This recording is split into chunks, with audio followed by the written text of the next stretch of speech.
नमस्कार, स्वागत है आपके अपने YouTube channel Awadh study centre Mahbubganj में। मित्रों, आज हम इस अध्याय में, इस चैप्टर में हिंदी पेडागोजी के 30 अति महत्वपूर्ण प्रश्नों को लेकर के आए हैं, जो कि सीटेट के एग्ज़ाम की दृष्टि से बहुत ही जो है हेल्पफुल होने वाला है दोस्तों ये वीडियो। और इसमें 2-3 बातें जो है ध्यान देने योग्य हैं। जैसे प्रश्न अगर सकारात्मक है यानी कि पॉजिटिव है तो हम लोग उत्तर पॉजिटिव यानी सकारात्मक में ही ढूंढेंगे, और यदि नकारात्मक प्रश्न है यानी निगेटिव प्रश्न है तो हम लोग निगेटिव यानी नकारात्मक उत्तर ही ढूंढेंगे।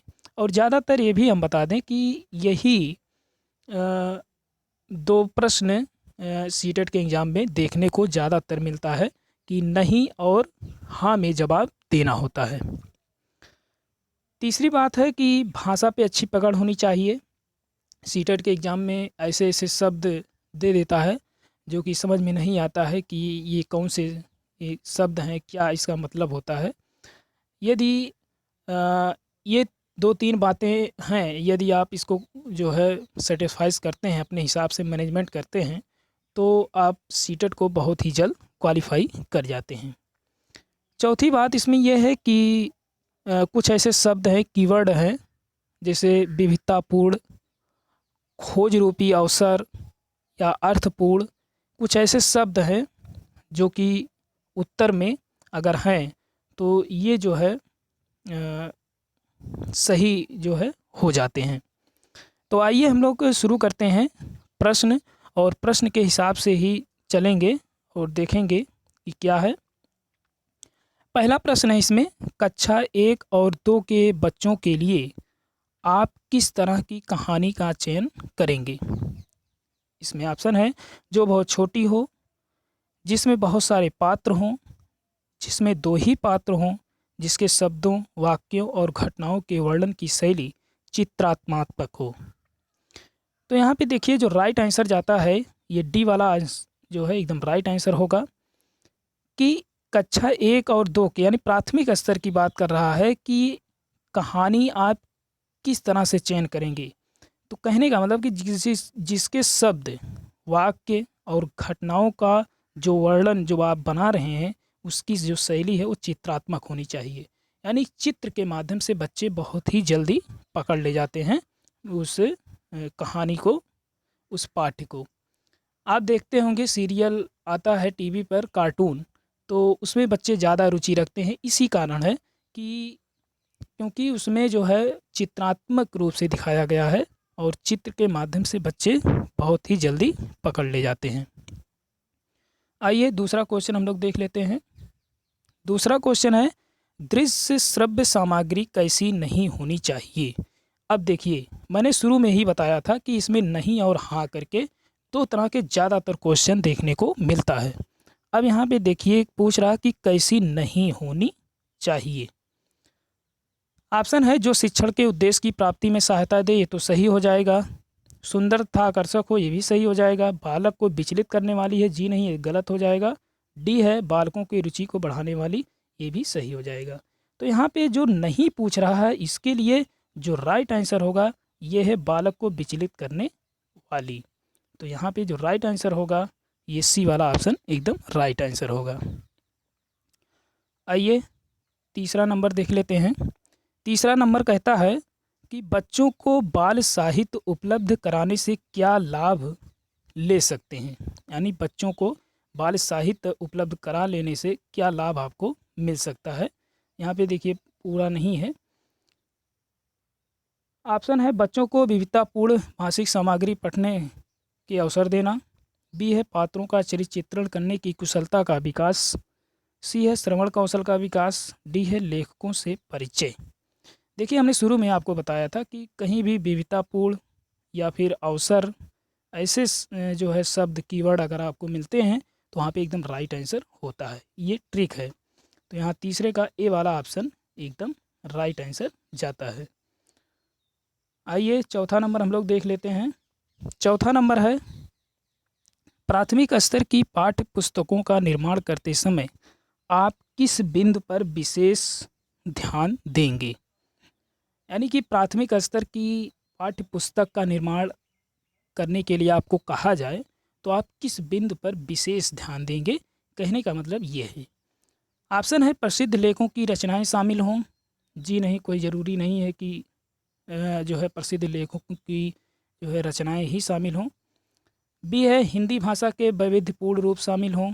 सी है उपदेशात्मक पाठ शामिल हों। डी है कहानियाँ अधिक से अधिक शामिल हों। देखिए, कहानियाँ अधिक से अधिक ये तो कुछ हद तक सही है, डी वाला ऑप्शन, लेकिन पूरी तरह से नहीं है। सी उपदेशात्मक पाठ कोई ज़रूरी नहीं है। लेकिन बी वाले ऑप्शन में देखिए कि हिंदी भाषा के वैविध्यपूर्ण, इसमें वैविध्य का मतलब होता है विभिन्न प्रकार के हर चीज़ इसमें शामिल हो जा रहा है, कि इसमें अधिक से अधिक कहानी भी हो जाएंगे, चित्रात्मक भी हो जाएंगे, यानी कि विविधता का मतलब होता है हर प्रकार से जो है लैस होना। तो यहाँ पे बी वाला ऑप्शन जो है एकदम राइट हो जाता है। आइए हम लोग 5वां नंबर देख लेते हैं। 5वां नंबर है प्राथमिक स्तर पर एक भाषा शिक्षक से सर्वाधिक अपेक्षित है। कहने का मतलब है कि प्राथमिक स्तर पर एक भाषा शिक्षक, जो भाषा का एक शिक्षक है, एक गुरु है, उससे सर्वाधिक जो अपेक्षित होता है वो क्या है? वो बच्चों को किस तरह से जो है बता सकता है।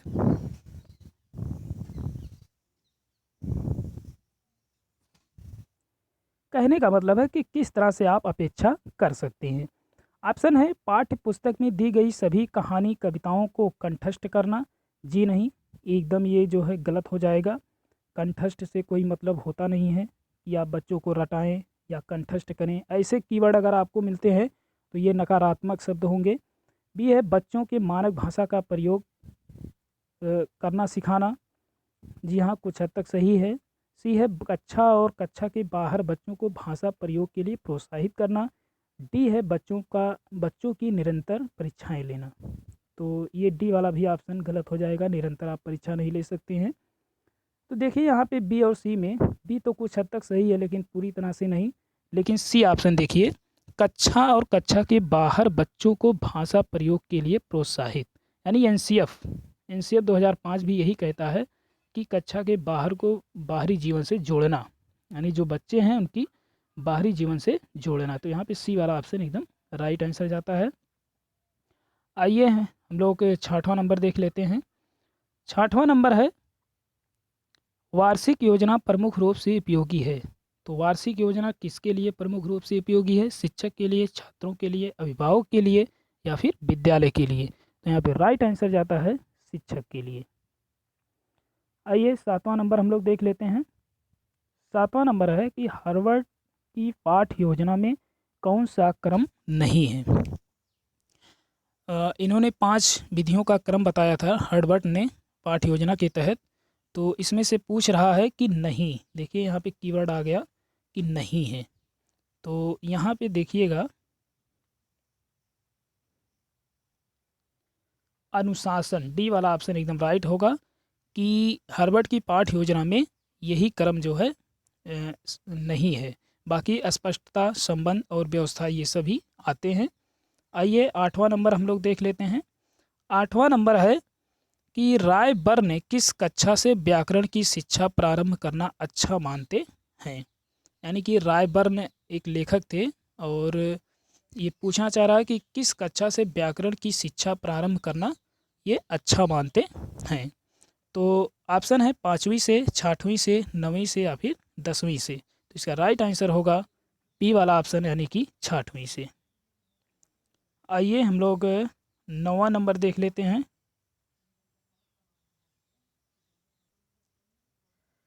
9वां है माध्यमिक कक्षाओं में व्याकरण का कौन सा रूप सिखाया जाए? कहने का मतलब है कि माध्यमिक स्तर जो कक्षा 6 से लेकर के 9 तक, 10 तक जो होते हैं माध्यमिक कक्षा, यानी कि ऑप्शन है व्याकरण के सूत्र, नियमित ज्ञान, शुद्ध व्याकरण या फिर व्याकरण का व्यवहारिक ज्ञान। देखिए यहाँ पे व्याकरण के सूत्र ये तो गलत हो जाएगा। नियमित ज्ञान ये भी नहीं दे सकते हैं आप। शुद्ध व्याकरण ये कुछ हद तक तो सही है, लेकिन जो परफेक्टली, जो सबसे अधिक जो परफेक्ट आंसर जाता है ये है डी वाला ऑप्शन। देखिए कि व्याकरण का व्यवहारिक ज्ञान, यानी शुद्ध तो होना चाहिए, उसके साथ साथ व्यवहार में उसके ज्ञान होना चाहिए। इसलिए यहाँ पे डी वाला ऑप्शन एकदम राइट आंसर जाता है। आइए हम लोग 10वां नंबर देख लेते हैं। 10वां नंबर है, हिंदी भाषा का मूल्यांकन करते समय आप सबसे ज़्यादा किस को महत्व देंगे। यानी हिंदी भाषा का आप मूल्यांकन कर रहे हैं, आप सबसे ज़्यादा जो है किसको महत्व देंगे। व्याकरण नियम को, सीखने की क्षमता का आकलन, या फिर काव्य सौंदर्य, या फिर निबंध लेखन की योग्यता। तो यहाँ पे जो सबसे बेस्ट और राइट आंसर है ये है बी वाला ऑप्शन, कि सीखने की क्षमता का आकलन बच्चों में आप करेंगे। आइए 11 नंबर देख लेते हैं। 11 नंबर है हमारा, नाटक शिक्षण में सतत और व्यापक मूल्यांकन के लिए निम्नलिखित में से कौन सा सर्वाधिक महत्वपूर्ण है। यानी नाटक शिक्षण में कोई बालक भाग ले रहा है नाटक शिक्षण में, तो उसका सतत और व्यापक अगर मूल्यांकन आप करते हैं तो सबसे महत्वपूर्ण भागीदारता उसमें क्या होती है, ये सवाल है इसमें, ये प्रश्न है। ऑप्शन है लिखित परीक्षा, मुख्य संवादों को सुंदर रूप से लिखना, सी है पढ़े गए नाटक का मंचन, डी है पात्रों का चरित्र लिखना। तो यहाँ पे जो राइट आंसर जाता है ये है सी वाला ऑप्शन, कि पढ़े गए नाटक का मंचन, कि आप जो उसमें बच्चा जिस प्रकार से लिखा है कि उसमें जो नाटक के चरित्र उसने किया, उसका आप मंचन जो है किस प्रकार से उस बच्चे के रूप में आप कर रहे हैं। तो यहाँ पे पढ़े गए नाटक का मंचन होगा एकदम राइट आंसर।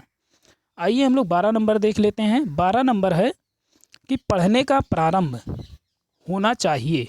ऑप्शन है वर्णमाला से, कहानियों से, कविताओं से, या फिर अर्थपूर्ण सामग्री से। देखिए यहाँ पे कई किताबों में वर्णमाला से भी दिया है, ये बात ठीक है, काफ़ी हद तक भी ठीक है, लेकिन जो है व्याकरण कहता ये है कि जब तक कोई चीज़ समझ में ना आए तब तक उसकी शुरुआत नहीं होनी चाहिए। इसीलिए यहाँ पे डी वाला ऑप्शन एकदम राइट आंसर, यानी अर्थपूर्ण सामग्री से होना चाहिए। और शुरुआती में हमने आपको बताया था कि अर्थपूर्ण और विविधता, खोजने के अवसर, ऐसे शब्द अगर आपको कहीं दिखाई दें तो वहाँ पे एकदम राइट आंसर होता है। वर्णमाला से होना चाहिए, ये भी कुछ हद तक सही है, लेकिन पूरी तरह से नहीं है, क्योंकि जब तक उसके अर्थ आप नहीं समझेंगे, या जब तक आप नहीं समझेंगे तो बच्चे कहाँ से समझेंगे। इसलिए अर्थपूर्ण सामग्री से होना चाहिए, यही परफेक्ट आंसर है। अगला है 12 नंबर। 13 नंबर है आपका। 13 नंबर है कि किस विधा से शिक्षण के समय आप मौन पठन को महत्व देंगे। संवादात्मक कहानी, कविता, एकांकी, या फिर निबंध। यहाँ पे राइट आंसर होगा डी वाला ऑप्शन, यानी कि निबंध। आइए हम लोग 14 नंबर देख लेते हैं।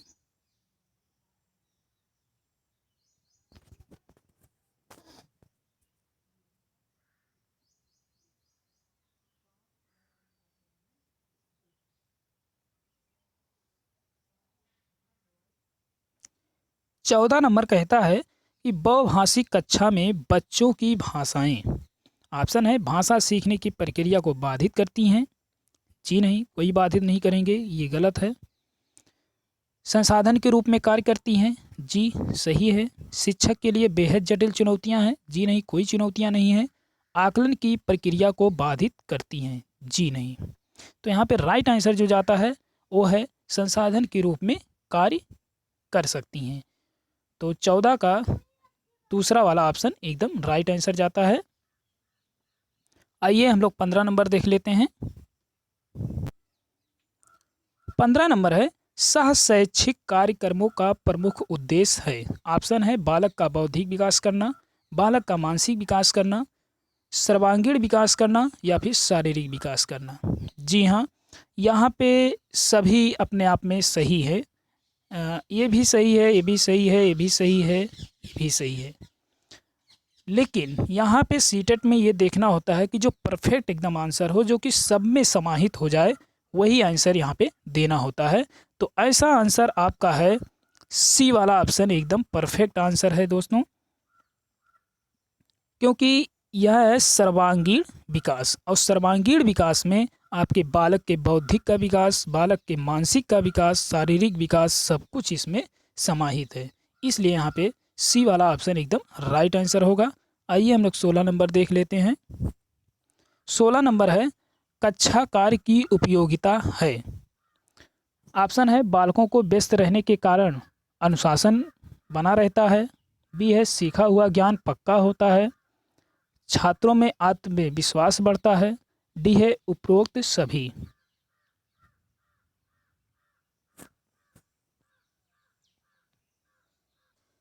तो यहाँ पे देखिएगा कि बालकों के व्यस्त रहने के कारण अनुशासन बना रहता है। जी हाँ, कक्षा कार्य से ये भी सही है। सीखा हुआ ज्ञान पक्का होता रहता है, ये भी सही है। छात्रों में आत्मविश्वास बढ़ता है, ये भी सही है। और डी उपरोक्त सभी, यानी कि ये तीनों सही, यानी ये यहाँ पे डी वाला ऑप्शन एकदम राइट आंसर हो जाएगा।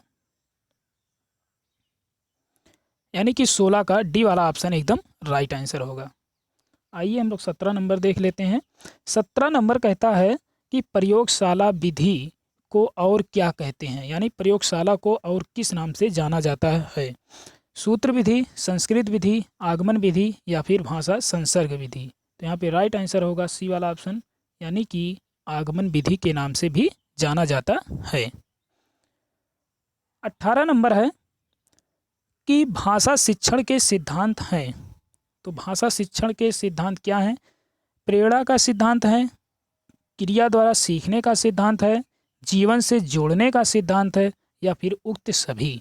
तो भाषा शिक्षण का जो सिद्धांत है वो प्रेरणा का भी सिद्धांत है, क्रिया द्वारा सीखने का सिद्धांत भी है और जीवन से जोड़ने का सिद्धांत। यानी कि यहाँ पे जो राइट आंसर होगा ये डी वाला ऑप्शन एकदम राइट आंसर होगा, यानी कि उपरयुक्त सभी। आइए हम लोग 19 नंबर देख लेते हैं। 19 नंबर है कि मौखिक भाषा के आकलन का सर्वोत्तम तरीका है। सर्वोत्तम का मतलब है कि सबसे उत्तम तरीका, यानी मौखिक भाषा के आकलन का सबसे उत्तम तरीका कौन सा है? ऑप्शन है अंत्याक्षरी, प्रश्नों के तयशुदा उत्तर देना, सी है अनुभव बांटना व बातचीत करना, डी है किताब पढ़ना। तो मौखिक भाषा के आकलन के लिए सबसे उत्तम तरीका जो है ये है सी वाला ऑप्शन एकदम राइट आंसर जाता है कि अनुभव बांटना और बातचीत करना। अंत्याक्षरी भी है लेकिन उतना नहीं जितना सी वाला है। प्रश्नों के तयशुदा उत्तर मतलब ठीक ठीक उत्तर देना, इससे कोई मतलब है नहीं, ये जो है गलत हो जाएगा। किताब पढ़ने से जो है आकलन नहीं होगा। तो यहाँ पे अंत्याक्षरी और अनुभव बांटना व बातचीत दो में ऑप्शन था, लेकिन यहाँ पे जो परफेक्ट आंसर है ये है अनुभव बांटना व बातचीत करना। आइए हम लोग 20 नंबर देख लेते हैं। 20 नंबर है परस्पर बातचीत मुख्यतः। ऑप्शन है सुनने और बोलने के कौशलों के विकास में सहायक हैं, बी है पढ़ने लिखने में सहायक हैं, सी है समय की बर्बादी है, डी है अनुशासनहीनता को उत्पन्न करती है। तो परस्पर जो बातचीत होती है ये पहला ही ऑप्शन एकदम राइट आंसर होगा कि सुनने और बोलने के कौशल के विकास में जो है सहायता होती है। तो यहाँ पे ए वाला ऑप्शन एकदम राइट आंसर होगा।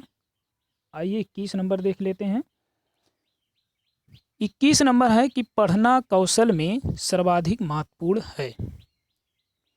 उच्चारण की शुद्धता में, अर्थ ग्रहण करना, लिपि चिन्हों की जानकारी, दुर्गत गद्य को पढ़ना। तो यहाँ पे जो राइट आंसर होगा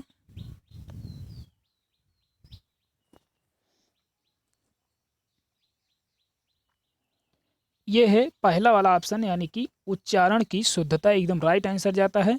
जब आप उच्चारण शुद्ध रखेंगे तो उसका अर्थ भी सही सही निकलेगा और उसके माध्यम से आप समझ सकेंगे। तो यहाँ पे राइट आंसर पढ़ना कौशल में सर्वाधिक जो महत्वपूर्ण है ये है उच्चारण की शुद्धता। आइए हम लोग 22 नंबर देख लेते हैं। 22 नंबर है हमारा कि भाषा अर्जित करने में वाइगोत्स्की ने किस पर सबसे अधिक बल दिया। तो वाइगोत्स्की का सिद्धांत आप लोगों ने पढ़ा होगा कि उन्होंने सामाजिक सांस्कृतिक का सिद्धांत उन्होंने दिया था ऑप्शन है भाषा के पाठ्य पुस्तक पर, समाज में होने वाले भाषा प्रयोगों पर, परिवार में बोली जाने वाली भाषा पर, कक्षा में बोली जाने वाली भाषा पर। तो यहाँ पे जो राइट आंसर होगा ये है समाज में होने वाले भाषा प्रयोग पर। आइए हम लोग 23 नंबर देख लेते हैं। 23 नंबर है पढ़ने की प्रक्रिया में सर्वाधिक महत्वपूर्ण है। तो पढ़ने की प्रक्रिया में सर्वाधिक महत्वपूर्ण क्या है?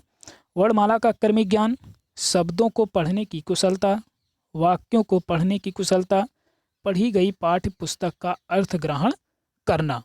तो यहाँ पे जो राइट आंसर जाता है पढ़ने की प्रक्रिया में सर्वाधिक जो महत्वपूर्ण है ये है डी वाला ऑप्शन एकदम राइट आंसर की पढ़ी गई पाठ्य पुस्तक का अर्थ ग्रहण करना। आइए 24 नंबर हम लोग देख लेते हैं। 24 नंबर है हमारा प्रस्तावना में पूछे गए प्रश्न होने चाहिए। यानी कि जो प्रस्तावना का प्रश्न है वो कैसा जो है प्रश्न होना चाहिए। विषय वस्तु के जटिल प्रश्न, पूर्व ज्ञान पर आधारित, गृह कार्य से संबंधित या फिर इनमें से कोई नहीं। तो आप लोग बीएड या बीटीसी किए होंगे तो उसमें पाठ्य योजना भी बनाए होंगे। तो जो प्रस्तावना में जो पूछे गए जो प्रश्न होते हैं वो कैसे होते हैं? वो पूर्व ज्ञान पर आधारित होते हैं। तो यहाँ पे बी वाला ऑप्शन एकदम राइट आंसर जाता है। आइए हम लोग अब 25 नंबर देख लेते हैं। 25 नंबर है कौन सा पद्धति छोटी कक्षाओं के लिए उपयोगी नहीं है? यानी कौन सा पद्धति छोटी कक्षाओं के लिए उपयोगी नहीं है? मॉन्टेसरी, डाल्टन, प्रोजेक्ट या फिर नाटक। तो यहाँ पे देखिएगा मॉन्टेसरी और डाल्टन ये तो छोटी कक्षाओं के लिए है, लेकिन यहाँ पे नहीं पूछ रहा है। इसको ज़रूर ध्यान दीजिएगा दोस्तों, क्योंकि सीटेट के एग्ज़ाम में यही दो तरह के क्वेश्चन देखने को मिलता है ज़्यादातर। तो यहाँ पे सी वाला ऑप्शन जो है एकदम राइट आंसर जाएगा, यही छोटी कक्षाओं के लिए उपयोगी नहीं है। आइए हम लोग 26 नंबर देख लेते हैं। 26 नंबर है दृश्य श्रव्य साधनों से संबंधित खोज के आधार पर क्या सत्य है? यानी कि दृश्य श्रव्य साधनों से संबंधित खोजने के आधार पर क्या सत्य इसमें बताया गया है, ये चीज़ इसमें बताना है। तो इसमें देखिएगा पहला है हम स्मरण रखते हैं 30% जो हम देखते हैं। बी है हम स्मरण रखते हैं जो 50% जो हम सुनते हैं। सी है हम स्मरण रखते हैं 90% उसका जिसमें हम सक्रिय पूर्वक विचार विमर्श अथवा अभ्यास करते हैं। और डी है उपरोक्त सभी। तो यहाँ पे जो राइट आंसर होगा ये डी वाला ऑप्शन, यानी ये सभी सही हैं। 26 का डी वाला ऑप्शन एकदम राइट आंसर है। आइए हम लोग देख लेते हैं 27 नंबर। 27 नंबर हमारा है कि निम्न में से प्रक्षेपित सामग्री नहीं है। कि कौन सा ऐसा है जो प्रक्षेपित जो है सामग्री नहीं है? Film, opaque projection, bulletin board या फिर फिल्म खंड। तो यहाँ पे जो राइट आंसर होगा ये है सी वाला ऑप्शन कि बुलेटिन जो बोर्ड होता है यही जो है प्रक्षेपित सामग्री नहीं है।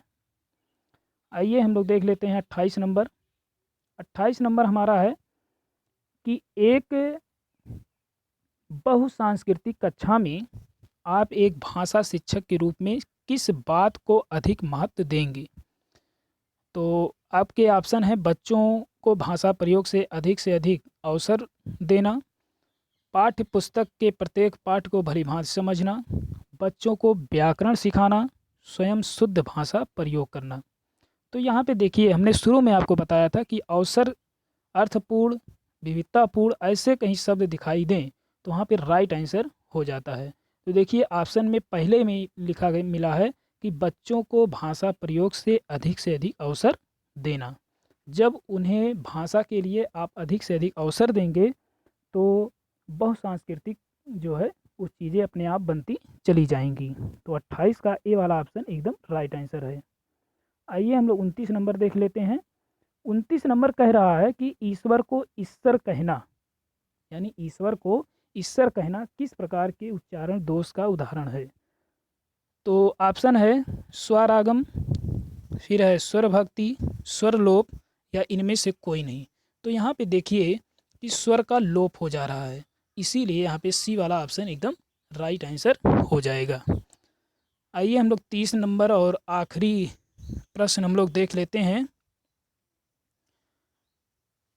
बच्चों को समृद्ध भाषिक परिवेश उपलब्ध कराने में कौन सहजता से योगदान दे सकता है। यानी कि बच्चों को समृद्ध भाषिक यानी कि परिपूर्ण रूप से भाषा में प्रवेश के लिए कौन सा जो सहजतापूर्वक है कि योगदान दे सकता है।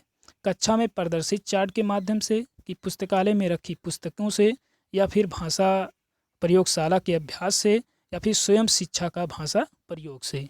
तो यहाँ पे जो राइट आंसर होगा ये डी वाला ऑप्शन एकदम राइट होगा कि बच्चों को समृद्ध यानी पूरी तरह से भाषिक परिवेश में बदलने के लिए जब एक स्वयं शिक्षक उस भाषा का प्रयोग करेगा तो उसी का हूबहू वो नकल उतार करके स्वयं बच्चा भी सीख सकता है।